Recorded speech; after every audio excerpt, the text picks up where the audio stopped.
Dr. Seijiro Takeshita is a professor at the School of Management and Information at the University of Shizuoka.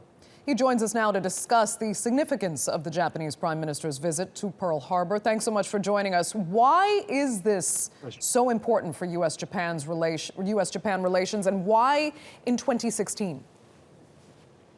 Well, the fact of the matter is that we already had three prime ministers right after the war that visited Pearl Harbor. But that said, that was in the 50s, 40s, and 50s. And since then, we had quite a lot of friction with the United States as Japan became an economic giant, especially on the trade friction side.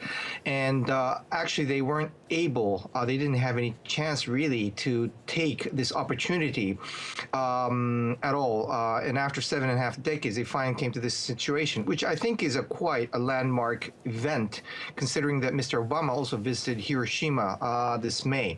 It's basically melting of ice, and reconciliation has led to these kind of moves, which is very positive when we're all globally seeing regression back into protectionism and also aggression that Japan is feeling from China quite severely recently. So we need to resecure and redefine our security measures, the position that Japan is in, actually, in the space of this Pacific. Yeah, and on that redefinition, I mean, is this just about the U.S. and Japan right now, or is it saying actually something bigger given Japan's recent moves away from its pacifist, strictly self-defense military?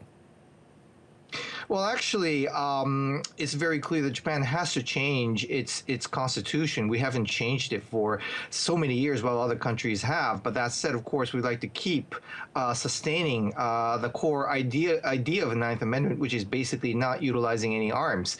But of course, the external environment is changing quite severely, and it's pretty obvious that Japan has to step up its gear in order to protect itself from aggression that they're feeling, especially from China and partly from Russia as well.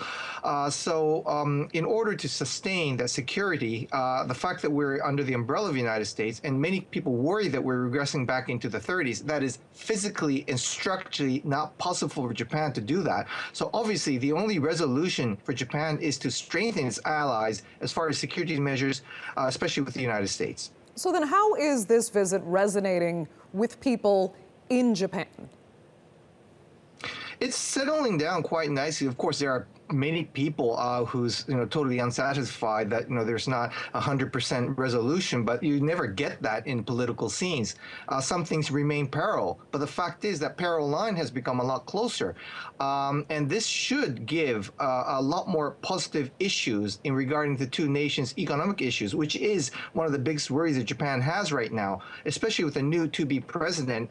There's a lot of ambiguity in the air, and to at least to secure the security measures of Japan is certainly a very important plateau setting for Japan and the rest of the region as well, I think. Okay, Seijiro Takeshita, thank you so much for joining us there from Japan.